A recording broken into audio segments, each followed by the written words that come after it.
10 साल का जॉय अपनी 8 साल की बहन लीसा और अपने सबसे अच्छे दोस्त जेरोम के साथ रेतीले समुद्र तट पर चल रहा था। उनका काला और सफेद लैब्राडोर स्पॉट आगे की ओर भागा, किनारे से टकराती लहरों पर भौंक रहा था। सूरज आसमान में नीचे था, लहराते समुद्र पर सुनहरी किरणें डाल रहा था। वाह, ये एक मछली है। नहीं लीसा, वो एक जलपरी है।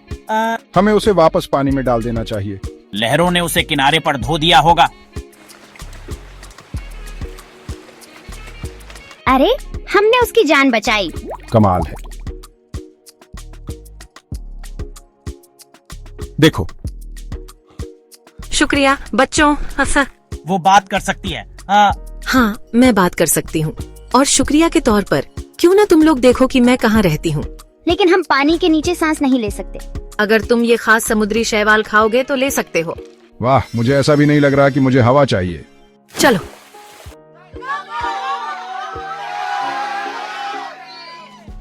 उनके चारों ओर पानी झिलमिला रहा था और उनकी हैरानी की बात यह थी कि वे सांस ले सकते थे। रंगीन मछलियों के झुंड तैर रहे थे और समुद्री शैवाल की लंबी लताएं धारा में लहरा रही थीं।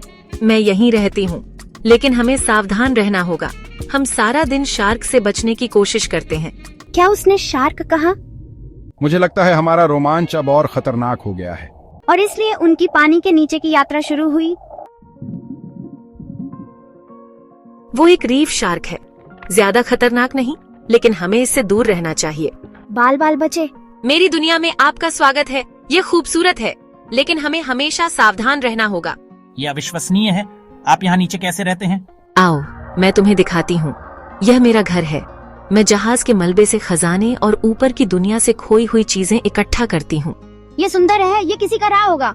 यहाँ नीचे बहुत सी खोई हुई चीजें हैं। कुछ बस भुला दी जाती हैं, लेकिन कुछ में यादें होती हैं। बहुत बढ़िया। क्या आप कभी जमीन पर जाते हैं? मुझे नहीं जाना चाहिए। मेरी माँ कहती है कि इंसानों पर भरोसा नहीं किया जा सकता, लेकिन आज तुमने उसे गलत साबित कर दिया। वह क्या था? मुसीबत। शार्क? कोई भी शार्क नहीं। ये गहरे समुद्र के शिकारी हैं। ये सिर्फ मछलियों पर हमला नहीं करते, ये जल परियों का भी शिकार करते हैं। हम क्या करें? हमें सतह पर वापस जाना होगा, लेकिन हमें तेज होना होगा। जल्दी करो। तुमने कर दिखाया। यह अद्भुत था, लेकिन डरावना भी। समुद्र के नीचे जीवन ऐसा ही है। हमें अपनी दुनिया दिखाने के लिए धन्यवाद, लेकिन मुझे लगता है कि हम समुद्र तट पर ही रहेंगे। मैं समझती हूँ, लेकिन अगर तुम कभी फिर से आना चाहो, बस इसे सुनो और मैं तुम्हें सुन लूंगी। अलविदा जलपरी, सुरक्षित रहना। हॉक! अलविदा मेरे दोस्तों। क्या आपको लगता है कि हम उसे फिर कभी देखेंगे? मुझे आशा है। अगली बार बस यही उम्मीद करते हैं कि कम शार्क हों। तीनों दोस्त हंसे जैसे ही सूरज क्षितिज पर नीचे डूब गया, यह जानते हुए कि उन्होंने अभी अभी एक ऐसा रोमांच एयरलिफ्ट किया है जिसे वे कभी नहीं भूलेंगे। स्पॉट ने अपनी पूंछ हिलाई। खुश और गर्व था कि वह रोमांच का हिस्सा था। आगे जो कुछ भी हुआ उसके लिए तैयार था। समाप्त या शायद बस शुरुआत।